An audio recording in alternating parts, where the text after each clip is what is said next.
I've been playing the Dragon Quest Reimagined demo, and it got me thinking about demos. So back in 2013, there was a study from EDAR, Electronic Entertainment Design and Research, making the rounds that game demos actually hurt sales. I can't seem to find the actual study, but the statement came from Jesse Schell, author and founder of Schell Games. He argued that giving players a taste of your game early and for free could satisfy consumers before they spent $1. Wait, you mean we spent all this money making a demo and getting it out there and it cut our sales in half? Yes, that's exactly what happened to you. Because when you put the demo out, people had seen the trailer and they're like, that's cool, and they made a plan. I gotta try that game. And then when they played the demo, all right, I've tried that game. That was okay. All right, I'm done. This video is brought to you by Acer Nitro Gaming. To be fair to Jesse, this was over a decade ago and the industry has changed quite a bit, but I think by today's standards, Jesse was wrong. Y'all remember these? You remember these, Kurt? Oh, I remember. Well, yeah, you were talking about like the Pizza Hut PlayStation demos or whatever. I subscribed to a lot of gaming magazines as a kid. However, my favorites were OXM because they came with this little demo disc here. Surprisingly, we had these in our game library. Call of Duty 2. This is the only 360 demo on this. It was for Call of Duty 2. Other than that, we had Half-Life 2 for the original Xbox. Did you ever play Half-Life 2 on the original Xbox? Yeah, it was Yeah, it probably was. Painkiller, Stubbs the Zombie, and Winning 11-9, which, you know, reverse those numbers and be weird. But these demos for me as a kid were huge because this is how I played and tested new games. And I think where Jesse's thinking kind of went wrong here is that especially as a kid, I wasn't really buying games to test them out because I didn't have the money to just buy a game and test it out. I had to find other ways of testing it out, but these demos were huge for me. This is kind of how I figured out what games I was into, what games I enjoyed, what games I didn't care too much for. And one of those games was a game called John Woo's Stranglehold.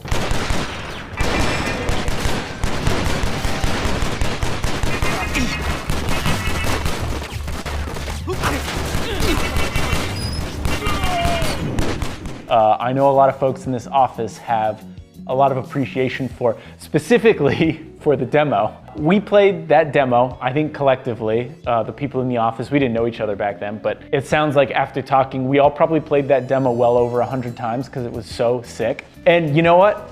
I went out and bought that game. I didn't have a lot of money. Every game I bought was a big deal, and I played that demo and I was like, I have to get Stranglehold, man. This game is sick. As the industry moved towards digital storefronts, these demo discs started to disappear. Demos were still a thing, but they didn't feel as prominent as they were in the PS1, PS2, Xbox, and early 360 and PS3 days. Back in the day, the try before you buy sentiment was important. There were a lot of games coming out on any given week, and a lot of them sucked.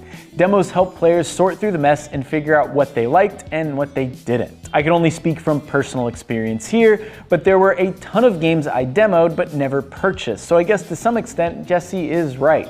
I got my fill without spending $1 and moved on.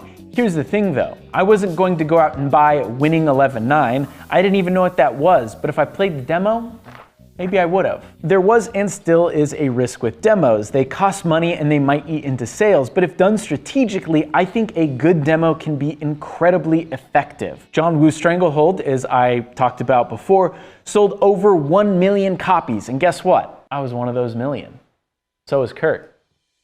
Was it a success for Midway?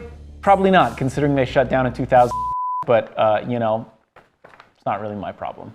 But the industry has changed a lot, and while demos were still a thing, they felt pretty rare during the PS4 and Xbox One era. Sure, there are some examples you can point to, like the Resident Evil 7 demo, but they weren't as prevalent and didn't have the same fanfare they did in the old days. But something weird's happened in the last few years. Demos are back and stronger than ever. Valve regularly holds Steam Next Fest, which highlights hundreds of demos for upcoming games, and this helps small developers a ton with discoverability. Although there isn't broad data on the conversion rate, a lot of publishers and developers in recent years have talked about the benefits of releasing a demo. Nihon Falcom's president, Toshihiro Kondo, told Dengeki Online on the success of the Trails in the Sky first chapter demo. Quote, "We did a survey and the #1 reason people gave for purchasing the game was because I played the demo." Do you know who played the demo and bought that game?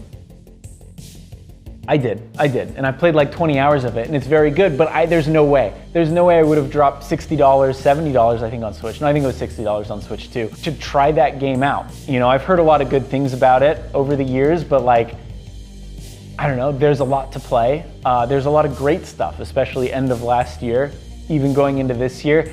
But you know, I saw that demo and I was like, what the hell? I've been meaning to play this for a while, gave it a try, now I'm 30 hours in. It's great.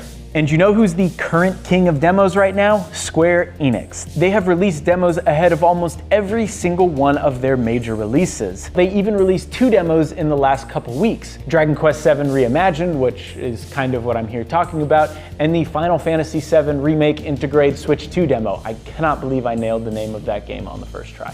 In fact, a Square Enix PR person even wrote an article on the official site last year that gave a roundup of some of the best demos that Square Enix is offering. Shout out to Duncan Heaney who wrote that. And considering Square Enix has been doing this for almost a decade now, it's probably a successful business strategy. I have a feeling if it didn't work, they'd probably stop doing it. Now, I have a few theories as to why this is the case. The first one is that I think today, more than ever, consumers are way more informed than they were back in the day. They know if they're gonna get a game weeks, months, sometimes years before a game releases. And I think part of that is just that people are more informed. People know what they like, they know what they don't like. Game development as a whole has become more homogenized. I feel like there's way less of a chance of a game actually being bad like it was back then. I feel like I'd get some games as a kid and they were just kind of unplayable back then because that's just how games were.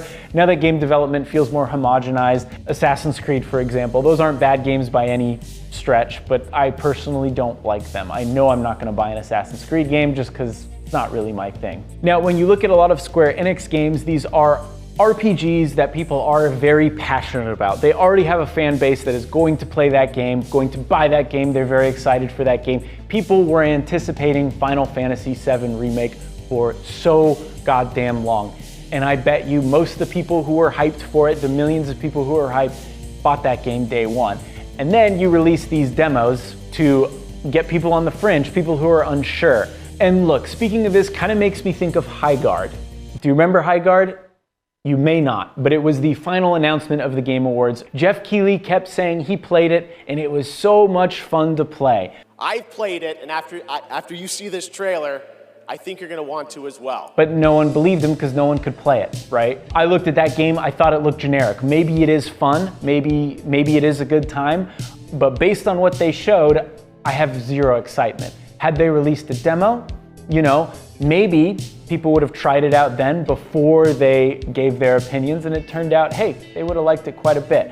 So I do think there is value in demos like this. Now, I can sit here and try to make sense of a multi-billion-dollar company's business strategy for hours, but for me personally, the secret sauce are demos that let you carry your progress into the full game.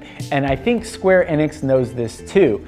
Let's bring it back to Duncan Heaney's article, and there's a section under each entry that tells you whether or not the save is transferable. Turns out 8 out of 10 games the save is transferable, and the 2 games that weren't basically either offered new content or still gave you a head start if you decided to purchase the full game. And this brings us back to the Dragon Quest VII Reimagined demo.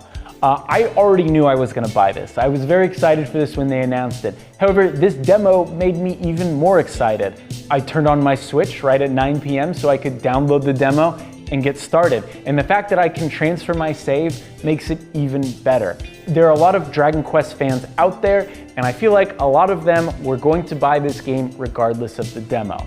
But now that there's the demo, those who are fans and were excited, we can get a head start. And those who maybe are unsure if Dragon Quest is their thing or if they're curious to see how this is different from the original, they can pick up the demo without purchasing the full game. And hey, if the demo is good, which so far I think it is, I could see a lot of people purchasing that game and becoming Dragon Quest fans. Anyway, those are just some of my ramblings on demos and why I think we need more of them. Generally, I think they're almost always a good thing, but let me know what you think in the comments below. Did I miss anything? Am I wrong? I don't think I'm wrong. I think demos are good. Demos are a net positive. I think everyone can agree. Strangle, hold. Strangle, hold. Strangle, hold. Strangle, hold. Strangle, hold. Don't stand anywhere, Captain.